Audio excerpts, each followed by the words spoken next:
Hey everybody, welcome back to the channel. My name's Aaron. Well, if you know anything about me, you know that I am a little bit forgetful and I'm usually late. And that's happened again on this episode because a few months ago was actually my 1-year anniversary of starting up this channel on YouTube. This is my 45th video, so almost a video a week.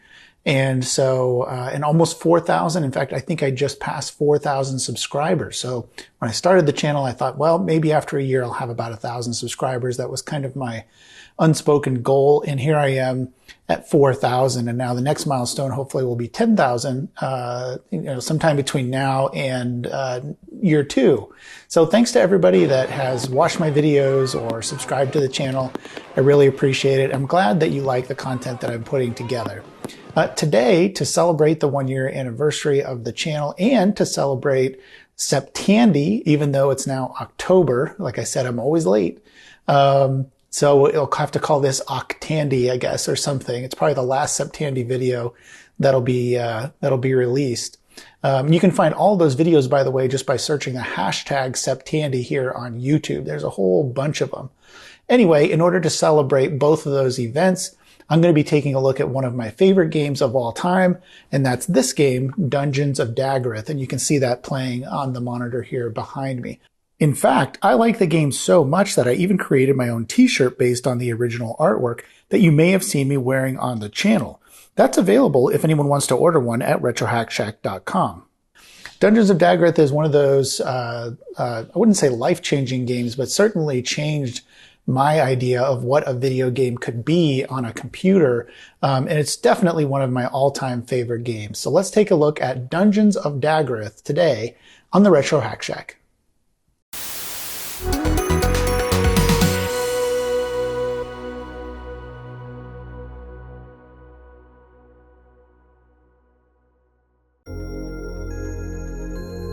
Dungeons of Daggorath was an adventure game produced for the Tandy Radio Shack Color Computer and released in either 1982 or 1983.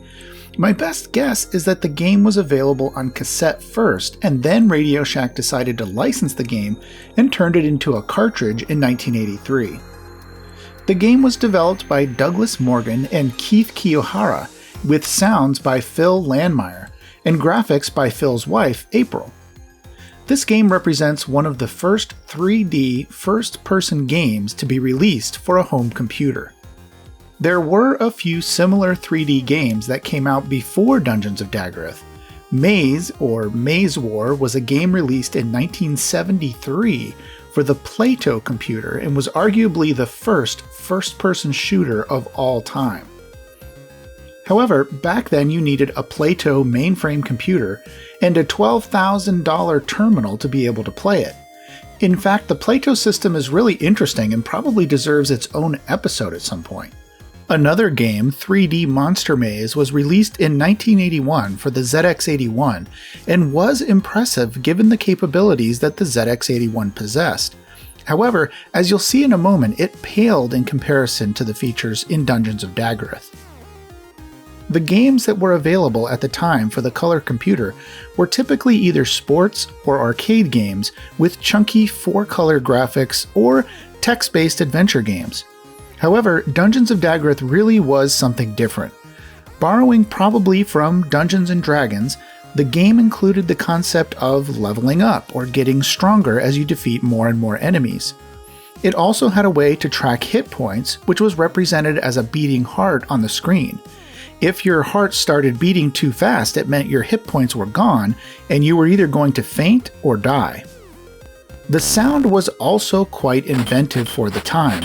Not only did every monster and action have its own sound, but the sound of the monsters is quieter when the monster is farther away, giving you an indication of its relative distance from you, even when you can't see the monster directly. It's also quite a difficult game to beat, so it made for hours and hours of playtime. You can see by the manual that the developers were big fans of the Tolkien books like Lord of the Rings. And this is evident not only in the look of the manual, but also in the backstory itself. Long ago, in a faraway hamlet of Rivenshire, there lived a gentle, simple folk. For many long years, they lived, loved, and labored in the seclusion of a peaceful valley protected from the influence and danger of the outside world by the towering mountains of Daggorath. Sound familiar? As it turns out, the name Daggorath, although spelled with one G instead of two, does appear in the Tolkien book The Silmarillion, and the word means battle or battles. So Dungeons of Daggorath could be translated as Dungeons of Battle, which is very appropriate for this game. The game was featured in the book Ready Player One as the puzzle Wade had to defeat in order to unlock the first gate. Unfortunately, it was probably too obscure of a reference for the movie adaptation, and so it wasn't included in the eventual screenplay. Douglas Morgan had started to work on a sequel at one point. According to an interview with him, we had started on a sequel called Crisis on Callistar, set in a space station which had been taken over by numerous varieties of aliens. We actually had creature graphics, the story, some of the plot elements and weapons, but we unfortunately got distracted on some big consulting projects and never finished it. To this day, that remains a regret. It would have been another great game and shared elements of Daggorath like weapons you had to learn how to enable, a second station to which you got beamed just when you thought you'd licked the original one, site-to-site transporters that moved you around the station more quickly and effectively, etc. There eventually was a sequel to the game published called Castle of Theragad, released in 1988. But it was made by different game designers and failed to capture the same charm as the original game. The sequel attempted to add color and make the interface more user-friendly with mouse controls, but in doing so, the game ended up looking more like a cartoon and the sounds weren't nearly as good. Needless to say, it wasn't nearly as popular as Dungeons of Daggorath.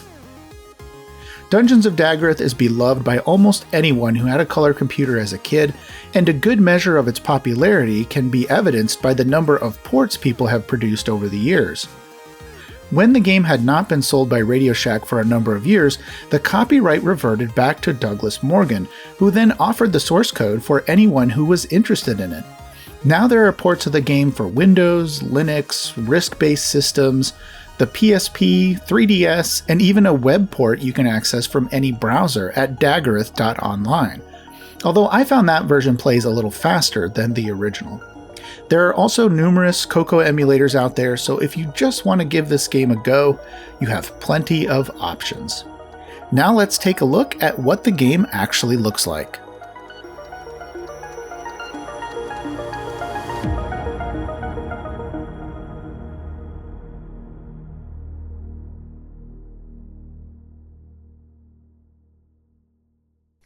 Alright, so now let's go ahead and do a little gameplay, and I'll explain more of the rules and a little bit more about the game as we go. That way, hopefully, it makes it a little bit more interesting. I've got my copy of the Dungeons of Daggorath cartridge right here, and I've reaffixed the label. A lot of times this will come off of these old cartridges over time. It'll dry up and come off. And I know I've mentioned this on one of my other videos, but I use this AdTech Crafter's tape. It does a great job of permanently putting these labels back on. It seems to bond really well with paper and plastic. And I believe it's specifically designed, although I don't know this for sure, but I think it's designed so that it doesn't ruin paper, because I think it's designed for like photographs and things like that, putting photographs in scrapbooks and things. So it's designed not to hurt the paper. So as you can see, there's some damage here from the glue, but where I put the tape underneath the label and stuck it back on here, I can't see any of that on here. So really good stuff. Nice little tip there. AdTech Crafter's tape is what I use to put labels back on plastic and floppy disks and all sorts of things. So let's go ahead and pop the cartridge into the TRS-80. Now, let me explain my setup here, because I'm sure it looks a little bit odd to have this computer, which is an XT clone, sitting here, but this was just the best platform I have. I need to try to find one of those, things that go over your computer, like you may have had for Commodore 64 or a TRS-80 Color Computer like this one, to hold your monitor, a monitor stand. But for now, I just had this sitting out here, so I brought it over and just put the monitor on that. The monitor itself is a the exact monitor that you would have used with the Color Computer 3. It has the 10-pin connection that goes into the RGB port. So if you wanted to get the full RGB color spectrum back in the day out of this monitor, you would hook it up to this monitor. You'd have to buy this monitor specifically, and I just happen to have one. Of course, the Color Computer 3 also has composite out if you want to use that. But in this case, let's make use of the actual monitor that went with this particular system. I also am going to be capturing video using the RGB to HDMI board that I also sell on my website when it's available. It seems to sell out every time I get some. They sell out in a couple of days. But anyway, I'm going to be using that to try to capture some footage over here on my laptop so that I can overlay that so you get a better idea of what the screen actually looks like as we go through. So with all of that out of the way, let's power it up and see what it looks like on the monitor.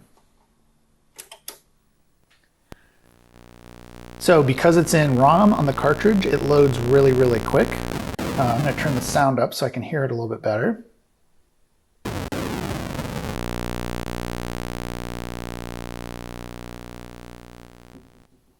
So there are so many interesting things about this game. The first one that I love is similar to arcade games at the time. They would have a preview of the game playing to draw your interest as you're walking through the arcade, for example. You wouldn't just see, insert a coin to start, because that doesn't tell you anything. There would be a demo of the game going. And similarly, this particular game includes a demo as well. And right away, we can see some other really interesting things just by taking a look at the demo. The playfield itself is separated top and bottom. The top part is the first-person view of the maze that you're crawling through. And then the bottom part, you can see this white line here, and that represents a couple of things. On the left and right, that represents what you're holding in your hand, either your left hand or your right hand. In the middle, you have your heartbeat, and that's critical for this game because the way that you die in this game is your heart races too fast and stops and you die and the world fades out. It's really cool. So right now, you can tell either by the beating, the physical view of the beating heart, or you can actually hear it as you're playing. And that lends to a lot of excitement in the game as well. Some creatures can hit you one time and your heart will stop immediately. Other creatures that aren't as powerful, it may take them several hits to kill you. And so you can see your heart rate's getting faster and faster every time they kill you. I'll talk more about the heart rate in a minute when we start playing. But on this demo screen, you get this ominous warning. I dare you to enter the dungeons of Daggorath. And then there's this period of prepare. Now, that is another thing that's really interesting about this particular game is there's a buffer for your commands. So you can type in multiple commands in a row, and if you type them in quickly enough, you can actually do it while other things are going on the system, and you can stack your commands up, so to speak. So if I want to move 10 times, I can just do M, enter, M, enter, M, enter, like that. And even though the physical representation on the screen hasn't moved yet, it'll stack those commands up in the buffer, which is great. The other thing is, it explains this in the manual, and they're showing full word commands that you can put down here. That's the last part of this screen here, is where you put the commands down here at the bottom. And they're actually spelling out each of the words. Attack right means attack with whatever I have in my right hand, or move, or turn right.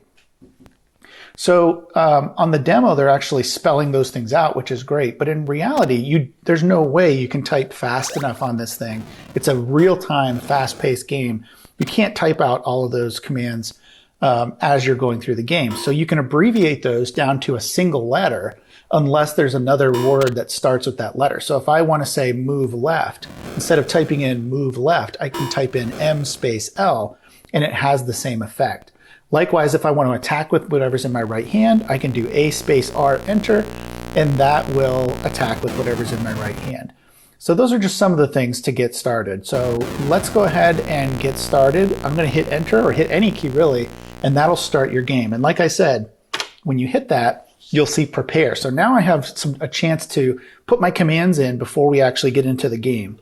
So I'm going to pull, whoops, I already mistyped something. Pull left torch, use left. So now I have to pull the torch out of my backpack, and now I can take a look at the screen. To look at what's in your backpack, you can type E for examine, and then you can see that I have a pine torch, and the pine torch is highlighted, so I'm actually using that. And I also have a wooden sword. So I can type in pull, in this case I will do right sword, because I like to have it in my right hand. And now I have that listed in my right hand. And if I type L for look, that gets rid of the examine menu or the backpack menu. So now I can see what's going on, and we can start moving around in the environment. So I can see there's a long corridor ahead of me. I actually know where there's a good place to camp out for monsters. So I'm going to go there. So I'm going to turn around, move, and you can see as you move, it redraws the screen every time in two chunks. It'll redraw it once, and then it'll redraw it again, simulating the idea of movement. Very clever.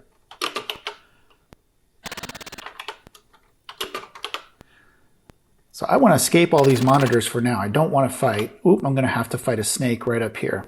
So get ready. 3 hits killed it, and you can see my heart is now going faster than it was before. Now, this may look like a blank wall, but I happen to know, after playing this for years and years, that there's actually a hidden wall here that I can walk through. So I'm going to do that. And then there's a door and another snake coming up. So we have to get ready to fight again.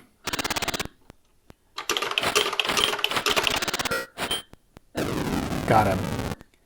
So attack right. Now this muscle memory it comes back to me every time I start playing. Even on this keyboard, I'm gonna blob. So hang on. I'm gonna get to something about the blob in just a second. Hang on 1 second. It's hard to do this in real time, actually.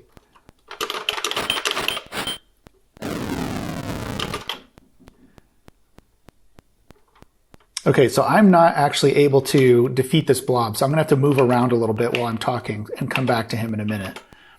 So in this game, you actually level up your power. So in other games that would come out after this, it might have been called getting more experience. Every creature that you killed gives you a little bit of experience. Ah, good. Here's a spider. He can't kill me right now because I've killed a couple of other monsters already. We're just going to sit here for a while and let him. He'll probably start attacking me, but he won't be able to kill me just yet unless he really goes crazy. You could hear on the screen, you can hear all the monsters have their own particular sound. So the blob kind of has a sound. The spider just has a little blip. And then later on when we get into knights and things like that, the knights sound like metal. It's like donk, like a metal sound. So as you level up, you gain more strength, and you get to the point where some of these simple creatures like the spider, for example, they can hit you all they want, and they can't actually kill you. So this gets into one of the main strategies of the game. These monsters on the level are all wandering around, and when they have a direct path line of sight to you, they will seek you out like a missile and try to kill you. So what I can do is I can actually use this fact that this spider can't kill me. I can just camp here and sit here and let him attack me if he wants to. Well, all the other monsters get sight of me and they start making a big line of monsters. And then I can go kill them off one at a time. And the strategy here is I can move, attack a couple of times and move back and let my heart rate go down. So let's try that. So as you can see, there's monsters there in the background that have started queuing up already. So I moved forward, attacked a few times. My heart rate is starting to go up, so I need that to go down. And then I can do this process again until I pick off all the monsters. The other thing about this game, the other strategy piece, is that monsters will stop and pick up items. They're very greedy monsters, and they'll actually want to pick up the items that are, if you kill a monster and they drop something, other monsters will pick up that item first before they start attacking you. So that's another strategy you can use, is you can have a bunch of items just on the floor, and when a monster comes up, it'll take him a while to pick up all those items. Meanwhile, you can be attacking him and trying to kill him. So let me see if I can kill this blob, because I know this blob has a powerful item. And let's see if I can kill him here.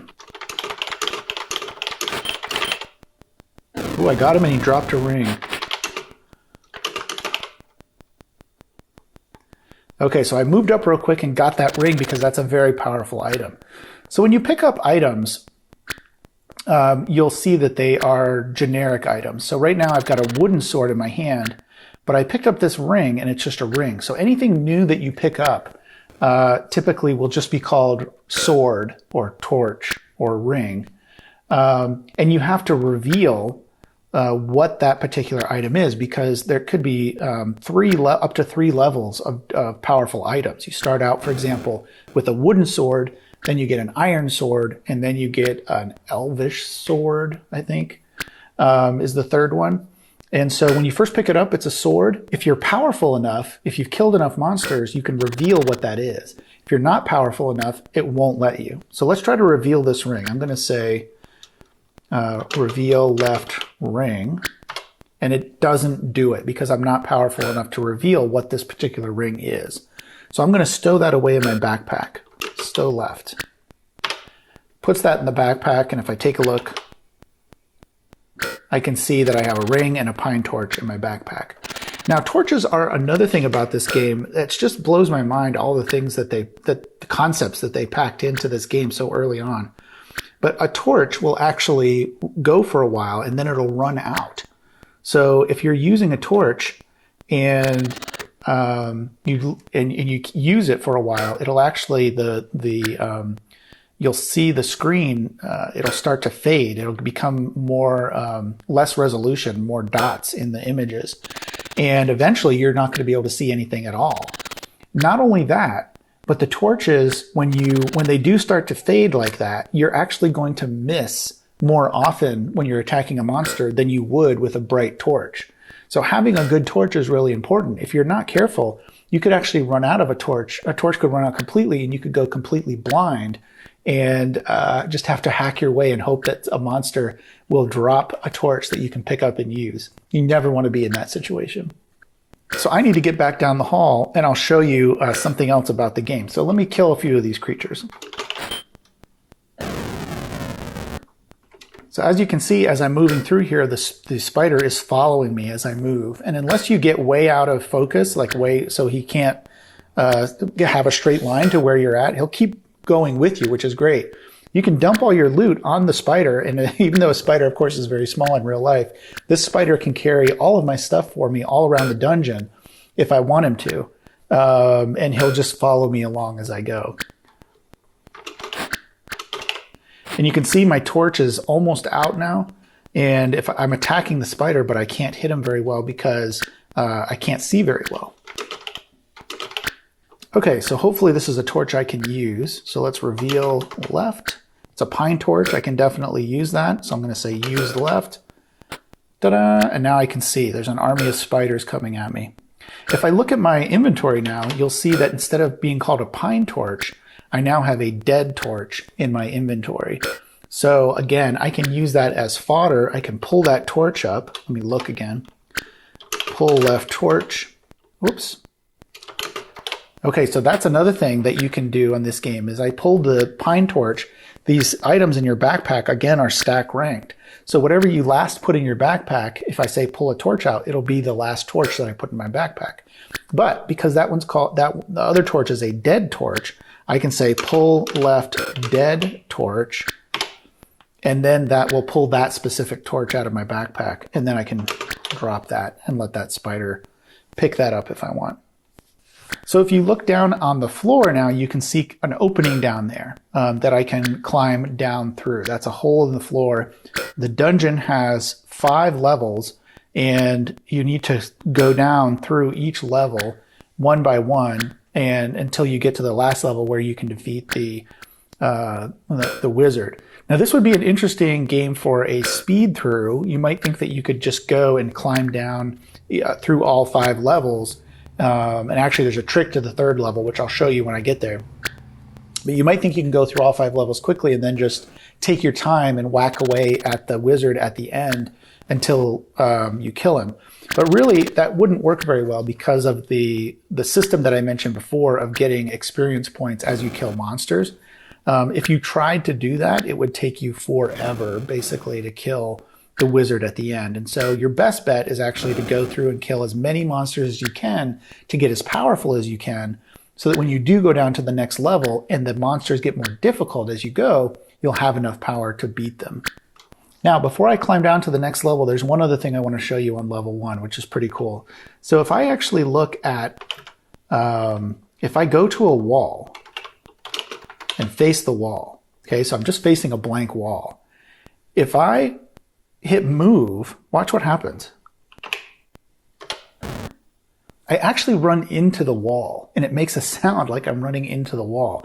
Again, these little details are so cool, but not only that, if I do it again and again, my heart rate will start to go up. Watch this.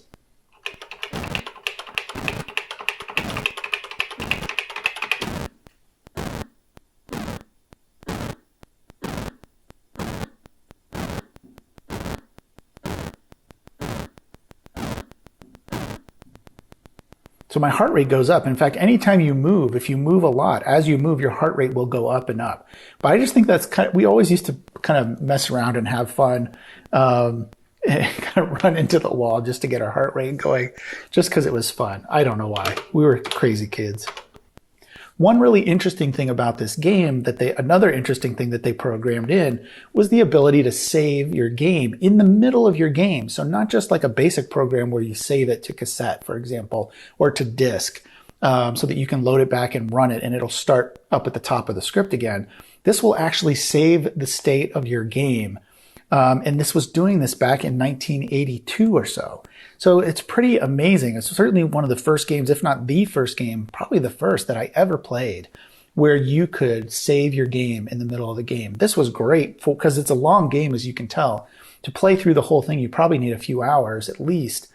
And the ability to save your game really made a big difference. We could save our game where we wanted to onto tape, taking a chance there, but hey, it's better than nothing. You can save your game onto tape and go outside and play, or go play with Legos or your G.I. Joes or whatever, get some exercise, come back in, and then load and pick up right where you left off. So that was a really, really cool feature back at this point in time. The way that you do that is you use a command called Z-save. Now, if you know the color computer, you know that to save a program, a basic program that you're working on, you type in C-save to save it to cassette, or save to save it to disk. Well, in this case, I don't know why they use the letter Z instead of C, even though it's going to cassette. So let me show you how that works. It's really simple, actually. If I just it won't do anything because I don't have I'm not going to actually write this to cassette, but we can just do it and it'll think it's writing to cassette anyway. So if I do Z save, and then you can put in a space and then a name, let's call it Aaron. And if I hit enter, it'll actually, if I had a cassette player here, it would start the cassette. Hopefully you have record and play, press down. It will actually, so right now it's saving the data, pauses the game, saves the data off to cassette. And then in a minute, you'll hear the relay close here, which would be to turn off the motor in the cassette player. I don't know if you could hear that click, but it just stopped. And then the game continues on. So now hopefully I have a saved copy that I can load again if I want to. So really, really cool feature. We called these guys, oop, snuck up on me. That's another thing you have to watch out for. Monsters will make noise, but they don't always make noise. So sometimes you'll think a monster is far away and then they jump right on top of you because they're coming from a direction where you can't see them. And for whatever reason, they're not making their noise. They don't necessarily make noise every step they take. So something you got to watch out for. Now, one more thing before I climb down to the next level. I'm going to pull out that ring that I got before. And something unique about rings is not only can you reveal this ring, which I should be able to do now, reveal left, and it says it's a Vulcan ring. So this ring right now doesn't have a lot of power, but I know the name or type of ring that it is because I revealed it. So rings have a special ability called incant. And when you incant the ring, you imbue it with certain powers. And so this particular ring, the way that you figure out how to do that is you type in incant or I, and then you type in the name of the incantation for this particular ring. Each ring has its own. Now this ring is called a Vulcan ring. And like most of the things in here, if you want to know the properties that a given item has, you need to look it up in a dictionary. That's how we did it back in the day. And I think it even mentions that in the manual. So this is called a Vulcan ring. And if you look up a standard definition of Vulcan, you'll see that it has to do with fire or volcanoes. So putting two and two together, Vulcan ring, fire. If we try to incant this with fire, watch what happens. Get a really nice sound effect, number one, and now we have a fire ring. You can use these, once you incant these rings, you can use them 3 times and 3 times only, and they do a lot of damage. So my recommendation is save those rings for when you really, really need them. Okay, well, it's time now to go down to the second level. Before I do, let me cover a couple of things. Number one, I had to leave for a little bit to get some minor hand surgery done. So that's finished. So I'll be hunting and pecking, but it's fine. My hand is fine. It's just going to take a few days to recover. So if you're wondering, I've had trigger finger in multiple fingers, and for whatever reason, for me, I have to have it operated on in order to fix. Sometimes you can fix it with cortisone shots and other things. But anyway, that's all it is, just some minor surgery. Before I actually climb down to the second level, I wanted to point out a couple things, though. First, there's 2 different types of holes that you'll find where you can go down to the deeper levels. One is a hole, like you see here on the screen, it's just a hole in the floor. The other one has a ladder. Either one of those you can go down, but only the ones with ladders can you go back up to the levels above. However, when you do that, the monsters get more difficult. So if I was to go down to level 2 and then come back up one of the holes with the ladders, things would be a lot more difficult. There'd be different monsters, harder monsters to kill. So if you want to have fun, once you solve the game and you want to have a little fun with the game to see what you can do, that might be one thing you might want to try, is going down and then coming back up again and seeing how hard the monsters are on the various floors. The other thing I wanted to point out is at this point in the game, you have to be ready. One strategy to use here is to be ready, because once you climb down, I mean, you could come down and have a monster right there in the same cell as you're in. So one way to deal with this, remember I said that monsters want to pick up loot before they will attack you. And so what I do is I climb down. The screen is going to say prepare, which means you can buffer some commands during that time as it's loading the level. And you can be dropping items that you don't need or want to create that buffer, so to speak, or that, those items on the floor, a big pile of them for the monsters to pick up, just in case you need to sit there and whack away at something for a while and rest and let your heart rate slow down. So before you climb down, my recommendation is be ready. Have your items ready to go. So let's see what happens when I climb down.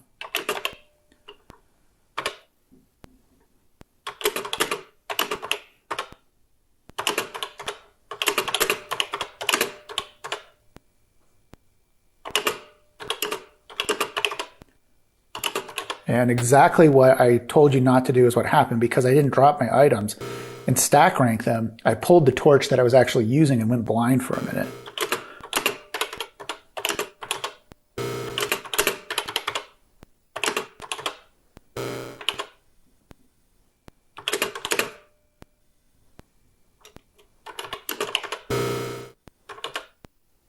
Oh, there's a creature in the room.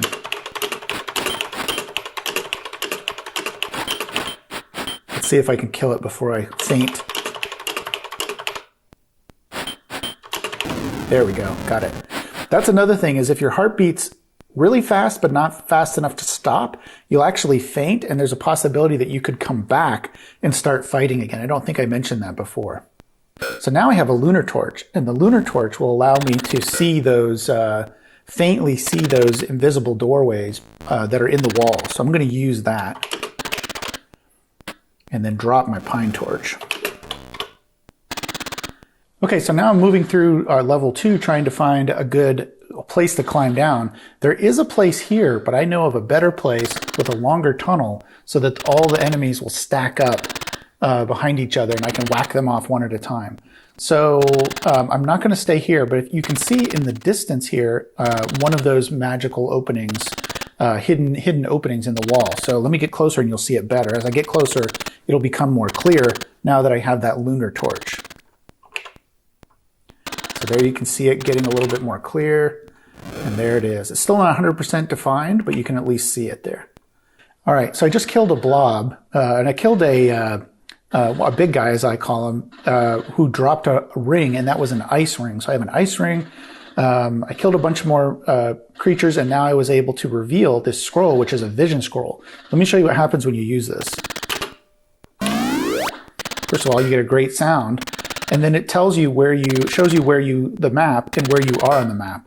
Now there's another scroll later on called a seer scroll, which will actually show you where the creatures are, as well as everything else on the map. So that's really, really cool. But here you can see I'm actually in the wrong place. I want to be down here in the lower right-hand corner. That's for my recommendation, that's the best place to be when you climb down. So I actually need to go back and go down there. But you can see one of the reasons I like to be there is because of these long hallways. So any creature that wanders into one of those hallways, no matter how far away they are, will detect you and will start coming at you. And you can build up your big pipeline of monsters, so to speak. All right, so I've been sitting here with my torch off. I pulled my torch so that it wouldn't use the torch for a while. And you can see what I was talking about with this long hallway. So I've got a couple monsters here, but if I turn right and look down this hallway, you can see monsters basically lined up as far as you can tell. So let me whip through these monsters, and then we'll talk about climbing down to level 3. Now, one thing I will say before you climb down to level 3, there are some monsters down there that are quite powerful. So the knights get more powerful. There is a surprise on level 3, which I won't give away. And there are some scorpions on level 3. Now the scorpions on level 3, there's a couple of things that are really interesting about them. Number one, they don't care about loot. So they will attack you no matter how much loot you've dropped on the floor. Something to keep in mind. The other thing is you can't see them with the lunar torch until they're right on top of you. So you really have to know, you have to listen for their sound, which is just a little tick, tick, tick. Makes them very difficult to detect. But you have to know that they're there, and you have to be ready to kill them, because if you wait for just a second too long, they can kill you with one hit. So it makes it really, really difficult on that level. Also, there's no spiders or snakes or vipers, whatever they're called, on that level. However, you're powerful enough at this point that you can keep a blob in front of you as a human or a monster shield, if you will, to keep things from attacking you. So keep that in mind, and we will go down to level 3. And I'm going to do some fast typing here to drop all of my stuff. Hopefully I can do it with my hand here, but I need to drop stuff as quickly as possible while keeping one ear out for those scorpions. Here we go.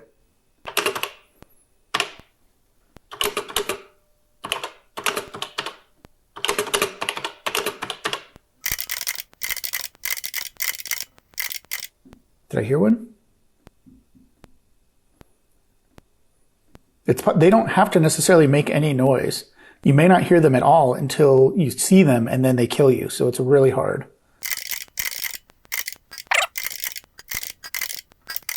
You will see that the knights have become more powerful, and they also have a shield this time. There's a knight, and I can hear a scorpion right behind him. So let's kill this guy.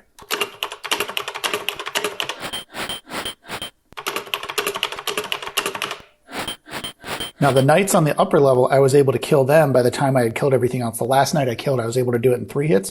This guy's taking a lot more.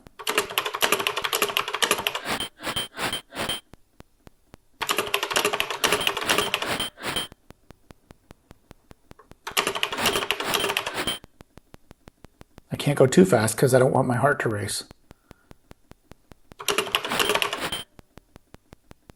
He's almost done picking up my stuff. Oh, he got me. All right, I'll make it back down to level 3, and I'll start the recording up again. It's so hard.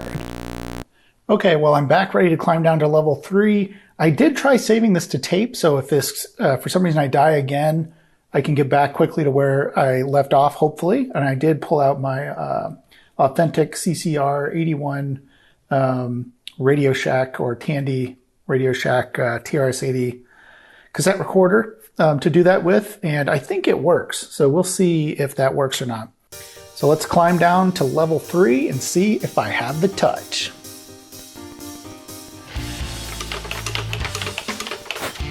Oh, I got him. I'm ready in case there's a scorpion. Yep, there is one. Get him. Got him. Once I get the blob in front of me, then I can pull out that torch, which is the 3rd level torch, and I'll be able to actually see the scorpions at that point. And do you hear that sound in the background? That is the wizard. The wizard is coming for me. Oh, good. Here's the blob. All right, now I can keep that blob in front of me as long as I want because he can't kill me. Let's see if I can reveal this torch. Yep, now I can use it, and you'll see everything gets much sharper. 3rd level torch. There we go. Now I can see everything in the highest definition that you're going to get in this game. All right, so I've cleared out all the monsters except for the wizard at this point. Now, before I attempt to kill the wizard, one thing you'll notice is there's no holes going down anywhere on level 3. Also, I've saved some items that after killing monsters that I knew I was going to need. So let's take a look at my inventory. So I've got an extra torch. I've got a Thew's flask, 2 hail flasks. Again, you'll have to look those up. Well, I'll just tell you what they do. So the hail flask, if you look it up, the definition is something about slowing down. So that slows down your heartbeat immediately. And then the Thew's flask actually makes you more powerful. It does have a little bit of a side effect in that it makes your heart beat a little bit faster than normal. Just a little bit, but it does make you more powerful. And then I have both of my rings as well. And so we're going to need those to kill the wizard. So let's go ahead and take a look here and do that. So the first thing I'm going to do, oh, one more thing. You'll find this out as you play, but after you kill this wizard, it's going to be a little bit of a trick, and it's going to send you down to level 4. The problem is when you get sent down to level 4, you can only go with what's in your hand. So you want to carry, obviously, your sword in one hand and something powerful in the other hand. So hopefully the way that I'm going to do this is I'm going to end up with at least 1 power ring in one hand and my sword in the other one. You'll also have a torch to carry with you as well. So the first thing I want to do is get my good torch lit, a fresh torch rather. I want to have a fresh torch so that it's not like halfway worn down already. So I'm going to pull my used torch and drop that. And then I'm going to light my fresh good torch. All right, now I'm going to pull the Thew's flask. And I'm going to use that to make myself more powerful. Okay, and then I'm going to drop the empty flask because I don't need that. Now I'm going to pull my fire ring. Pull left fire ring. There we go. And we're going to try to hit the wizard with it. Here we go.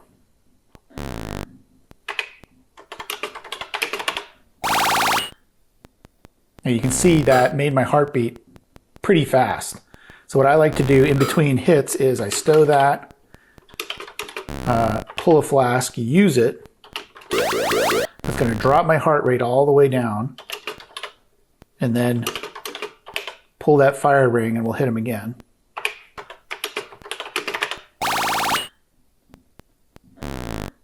Okay, heart rate goes back up, stow that, pull the flask, use it, drop it, and hit him again.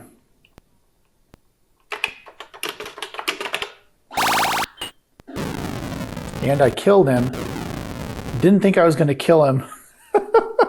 I think I might have just lost my ice ring. Okay, so we're going down to level 4. This is really tricky. There's really powerful guys on level 4. You have to move around. Everything can kill you. There's nothing you can hide behind. Here comes a scorpion. Okay, so I need to find a long hallway that I can run around. There's new creatures down here. There's one that just looks like a face. There's one that looks like a giant... Ah! They come quickly. They're really fast. I gotta get out of here. Oh, that guy hit me, but he didn't kill me.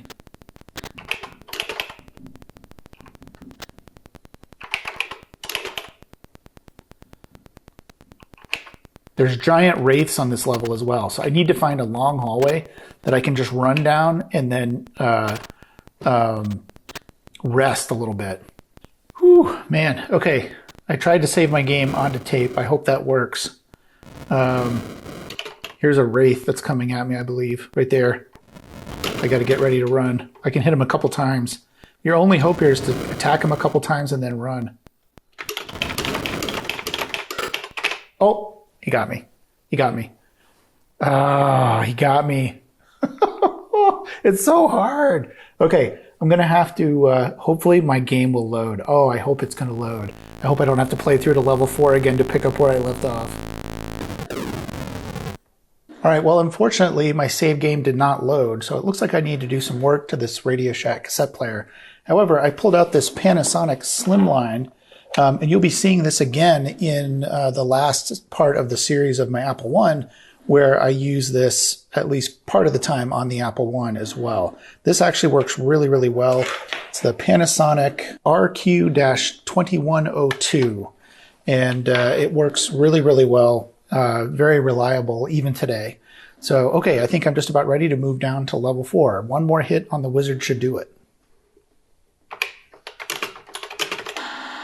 And there we go. Now, interestingly enough, he drops a scroll, but you're not able to pick up the scroll. So, yeah, who knows what's on the scroll? It's kind of interesting.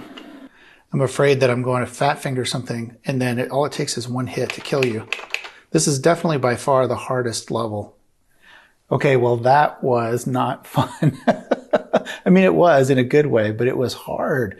So I actually had to restore from tape, save and restore from tape 5 or 6 times to get through level 4. And I remember as a kid, it was a lot more than that. So basically, you know, just using that tactic of finding a long hallway, running down to one end, letting your heart slow down, attack a few times, run down to the other end of the hallway, attack a few times, and so forth, let me get through the level. Now I've killed all the monsters, and I know that for sure because I've got the Seer scroll, which helps me see where all the monsters are on the screen, and I'm ready to climb down to level 5. Level 5 is the last level, and here the wizard's going to throw everything at you, basically all the monsters that you've encountered from the game. The good news about that, unlike level 4, what makes level 4 so hard is you can't hide behind any of the monsters. All of them can kill you quickly. So on level 5, we'll find some of those lower level monsters, and it actually makes level 5, in my opinion, a little bit easier than level 4. So I'm going to go ahead and climb down and start dropping stuff, and hopefully I find a viper or a snake or a spider that I can hide behind, and we'll start whittling away at the enemies until we find the wizard. I hear a spider somewhere. I definitely don't want to attack that guy just yet. There we go. Right there is what I'm looking for. Good old spider. Okay, that's it. I should be set. I'm just going to drop a few things in case I kill this spider by mistake so that there'll be a buffer there for most of the enemies. Not all of them pick up stuff, as you know. Okay, and now with my level 3 Elvish Sword and level 3 Mithril Shield, I should be able to whip through most of these enemies pretty quickly.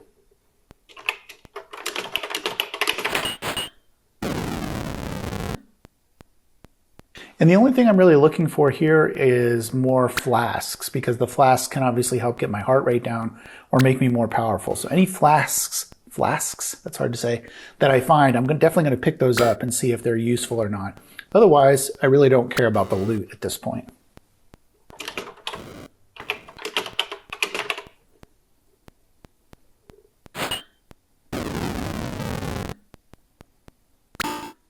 And if I didn't say it before, you should know that the Elvish Sword, and I think even the Mithril Shield, because it takes so much, at least in the logic of the game, so much energy to wield those weapons, if you attack a few times at them, you're just attacking, swinging the sword will make your heart rate beat faster.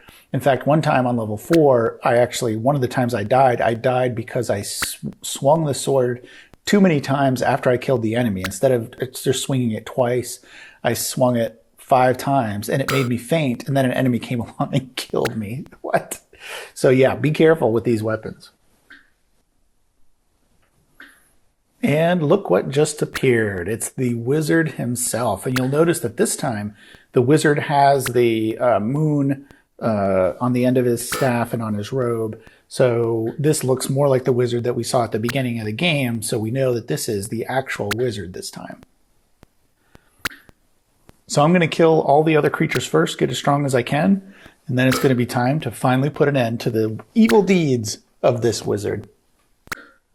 All right, well, it's the next morning, and just like when I was a little kid, I came right downstairs to try to finish off this game of Dungeons and Daggorath. I've left it running overnight, which my parents never wanted me to, but it was really the only way, or the easiest way, to keep the game going, because you never knew whether loading a game from tape was going to work or not until you tried it. So it was always a risk. So if you could just leave the system running all night, go to bed, come back downstairs and finish your game, that was the way to do it. Yeah, and as you can see, I probably have some bedhead going on here. And I haven't shaved in a while because of my hand, so that's growing out. Okay, the time has come. We have to face this wizard now. I've killed all the other creatures on level 5. So now's the time to use the rings that I've been saving. I should have a couple hits left with my ice ring, and then I have that new energy ring I found on level 4. So I should be able to use those to try to weaken this wizard.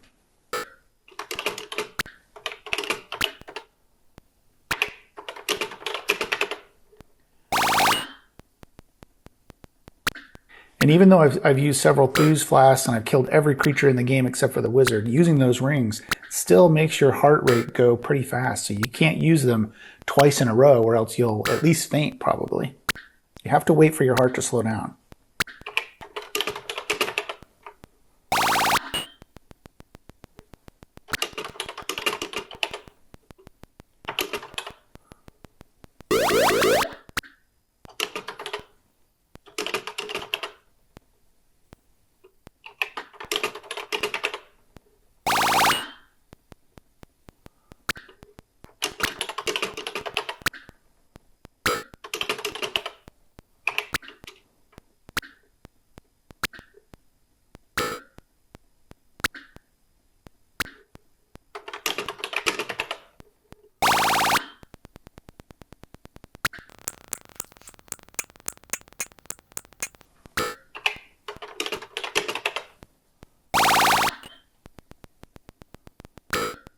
Well, that's it. I've used up all of my rings now. I just have to start hacking at him with my sword.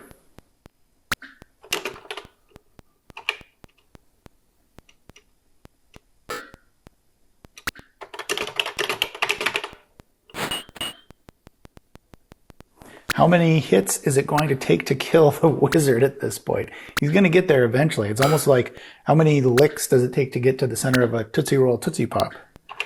Let's find out. 1, 2, 3, 3. I feel like I'm getting close now. Oh! Woohoo! I got him. And everything got dim. I can still see the spider, so let's kill him. If I can hit him. There we go. And all my stuff is gone. So he was carrying a bunch of stuff and my stuff is gone. But there's this ring on the ground. And I can reveal the ring. It says it's the Supreme Ring.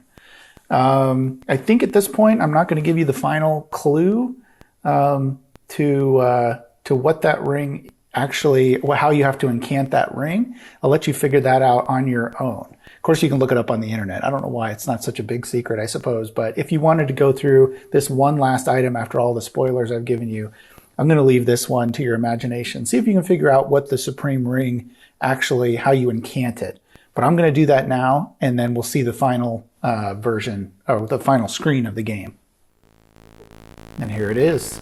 Final screen, we beat the game. What does the wizard tell us? Ooh, a star. Behold, destiny awaits the hand of a new wizard.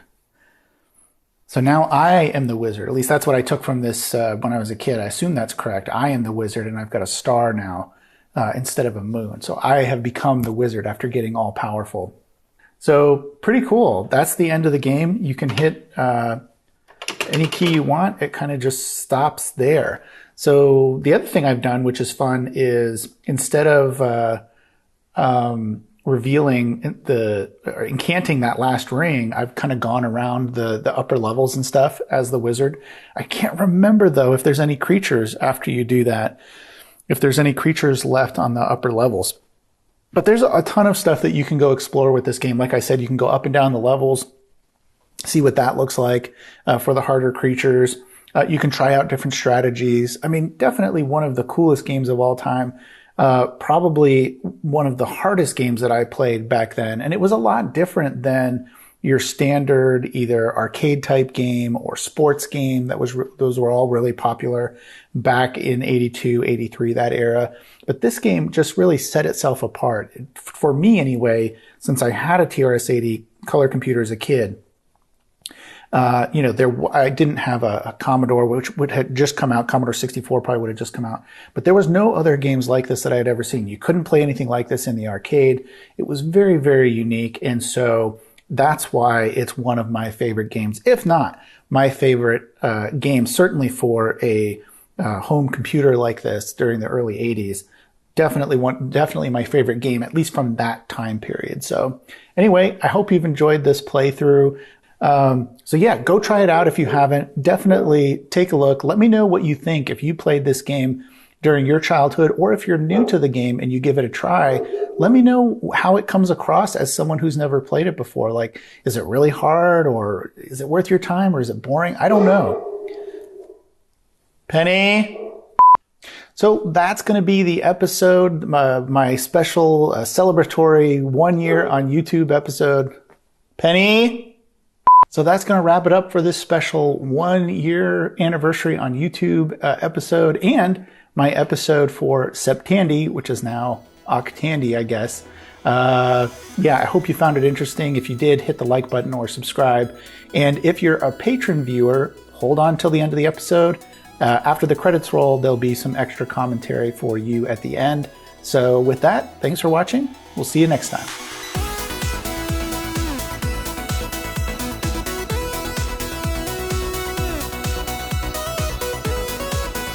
If you want to support me on Patreon, you can go to patreon.com/retrohackshack and sign up. End of line.